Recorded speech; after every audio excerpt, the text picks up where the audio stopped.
السلام علیکم خواتین و حضرات، حسب حال عید اسپیشل پارٹ 2 کے ساتھ حاضر ہے آپ کا میزبان جنید سلیم، اور میرے ساتھ تشریف رکھتے ہیں میرے کل کے مہمانان گرامی اور میرے معمول کے ساتھی۔ جنید حسب حال کا تو پارٹ 2 ہے، مگر ہمارے بیچارے تھیلے کا دکھ فرسٹ ہے۔ آج ویڈ کیا اس نے قربان خان صاحب اپنے تھیلے نے۔ آپ یقین کریں اس کی شٹوری سنیں تو ہلکے ہلکے آپ کی آنکھوں میں آنسو بھی آئیں گے۔ ہوا کیا ہے؟ ہونا کیا تھا، اچھا پڑا بیچاروں نے سارے خاندان نے پیسے ڈال کے ویڈ خریدا ہے۔ کسائی آئے ہیں، 4-5 بندے وہ آئے ہیں، ان سے ویڈ سانبھا ہی نہ جائے۔ تو کیا ویڑا بھاگ گیا؟ لے میں بھاگ گیا، یہ کوئی سپین ہے؟ بھاگنے دیتے ہیں جنہوں نے پیسے خرچے ہوتے۔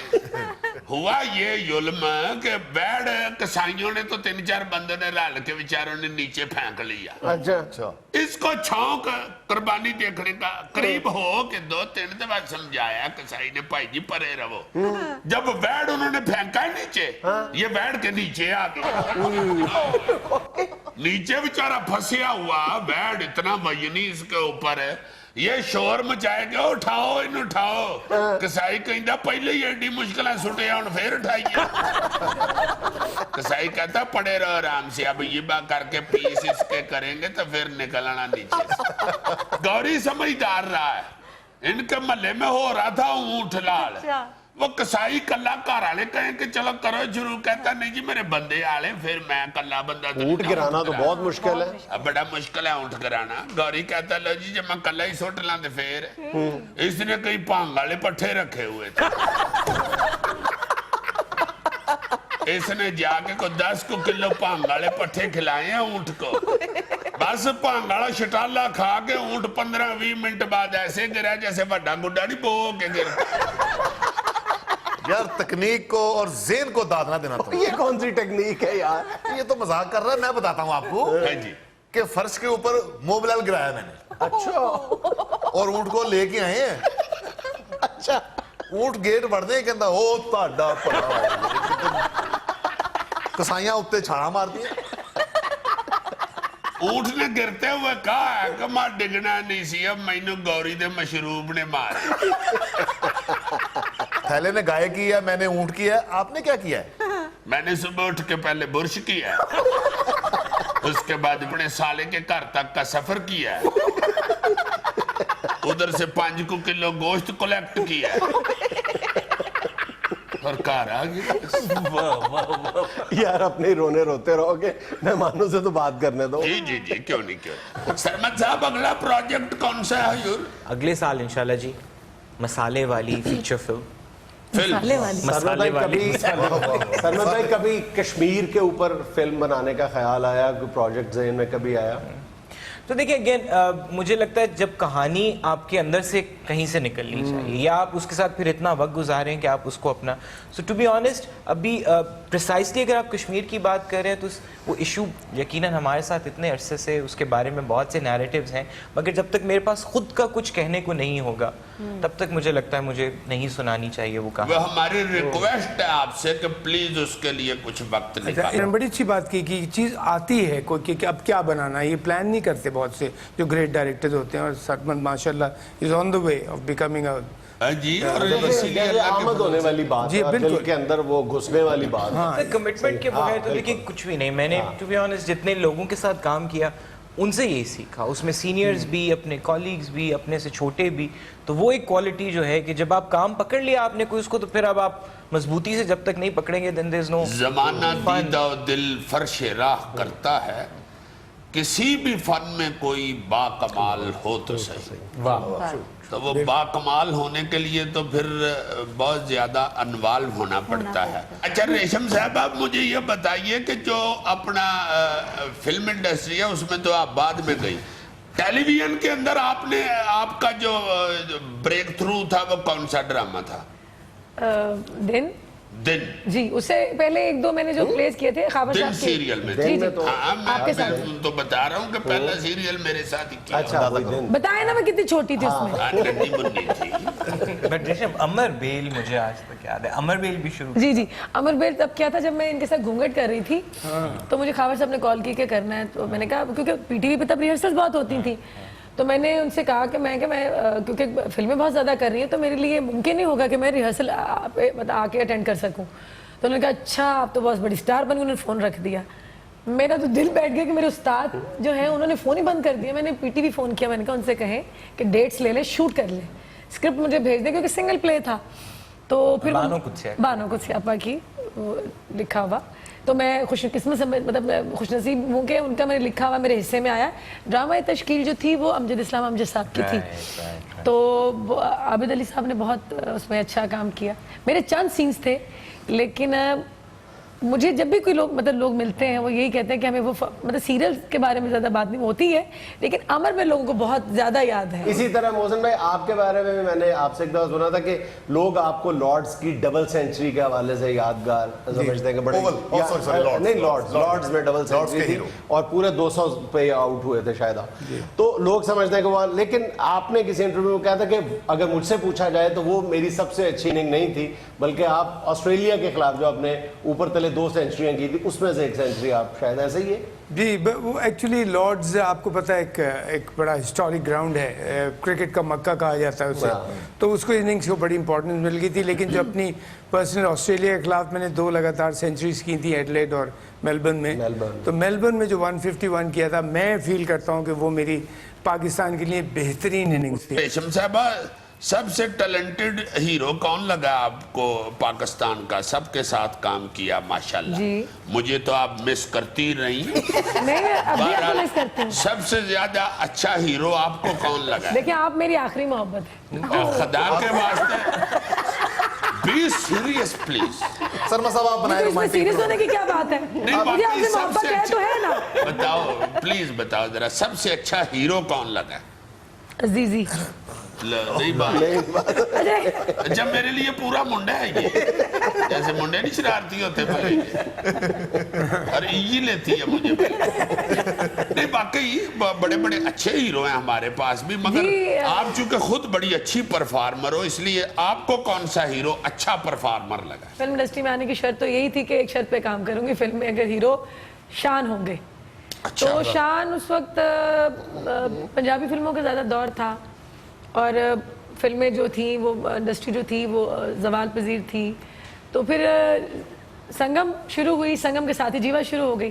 شان کو بلایا گیا امریکہ سے کہ یہ جو ہے آپ کے ساتھ کام کرنا چاہتی ہے. سنگم جب شروع ہوئی کیونکہ جیوا پہلے ریلیز ہو گئی تھی, تو شان کے ساتھ زیادہ کام کیا. شان کے بعد میں نے سب سے زیادہ کام معمر رانا کے ساتھ کیا.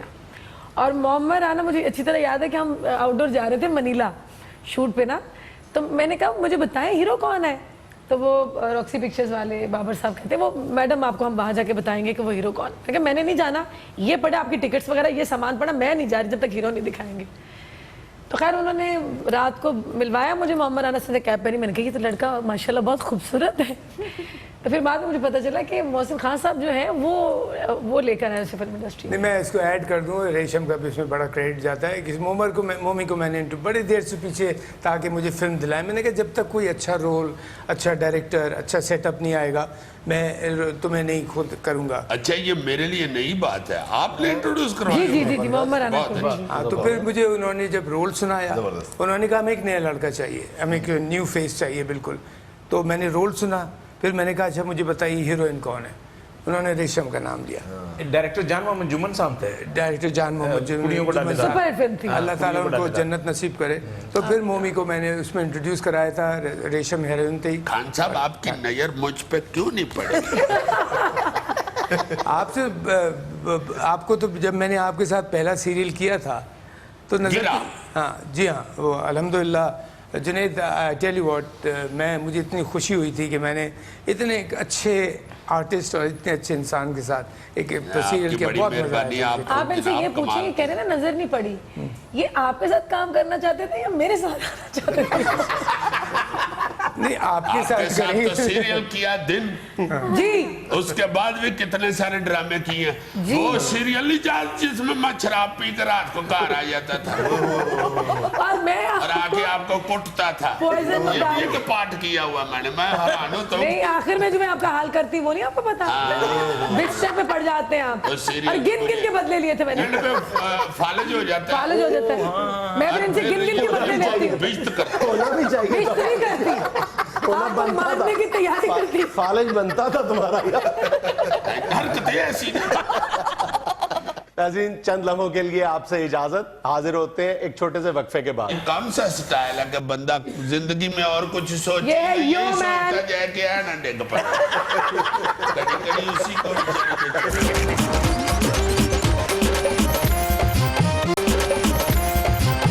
ریشم صاحب کے ساتھ میں نے بھی 4-5 فلمیں کی ہیں ہم نے. ایک ہی کیا ہے تیری یہ ضرورت ہے. ریشما دو خود پانی. ان کے بڑے ڈانس دیکھے میں نے,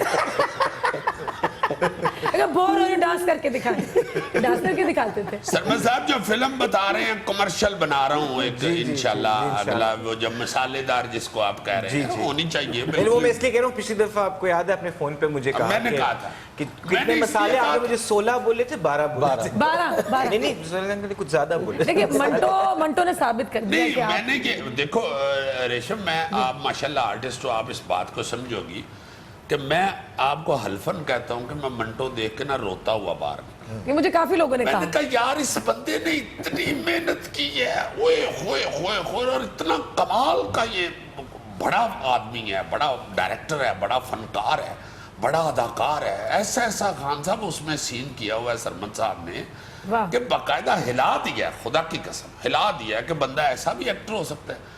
اس کو ایسے بھی اس سچویشن, حالانکہ آپ جیسے پکے پیٹھے لوگوں کو رلانا کتنا مشکل کام ہے. آپ جیسے ینگ لڑکوں کو کہتے ہیں, ینگ بندے جو ہوتے ہیں وہ سنگ دل ہوتے ہیں. کون سا ینگ؟